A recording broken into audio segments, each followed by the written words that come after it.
नमस्कार, मी प्रेरणा भालेराव. आपण पाहत आहात महाराष्ट्र टीव्ही लाईव्हचं बातमीपत्र.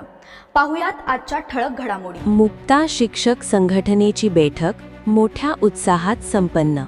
शासकीय विश्रामगृह नांदेड येथे Maharashtra under privileged teachers association Mukta शिक्षक संघटनेची महत्त्वपूर्ण बैठक जिल्हाप्रमुख प्रा. जालिंदर वाहुळ यांच्या अध्यक्षतेखाली उत्साहपूर्ण वातावरणात पार पडली.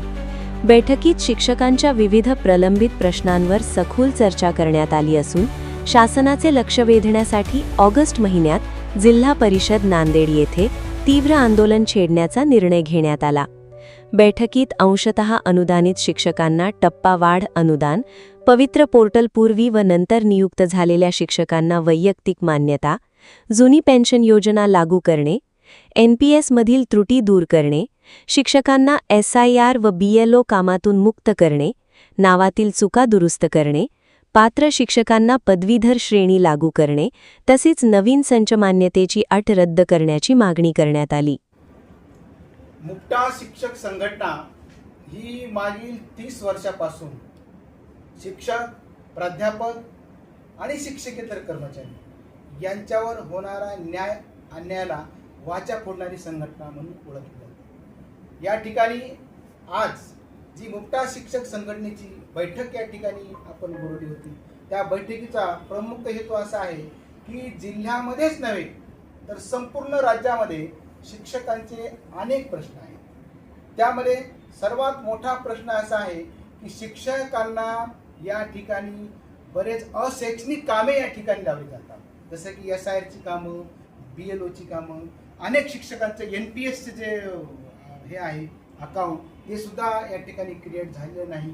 पुन्हा पवित्र पोर्टलमधून जे शिक्षक भरती झालेत किंवा पवित्र पोर्टल नसताना जे भरती झालेत त्या शिक्षकांच्या वैयक्तिक मान्यता सुद्धा या ठिकाणी आज बऱ्याचशा पेंडिंग आहे. या संदर्भामध्ये मुक्ता शिक्षक संघटना या ठिकाणी शासन स्तरावरती त्यांना या ठिकाणी जाब विचारणार आहे आणि त्यांना न्याय मिळवून देणार आहे. तसेच सर्वात प्रश्न या ठिकाणी मला हा वाटतो की टप्पावाढ अनेक शाळांना काय झालेलं आहे, काही शाळांना 20% टप्पावाढ भेटला, काही शाळांना 40, काहींना 60.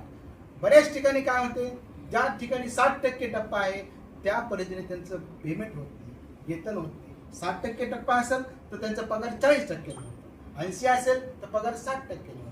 तर ही गोष्ट या ठिकाणी थांबली पाहिजे.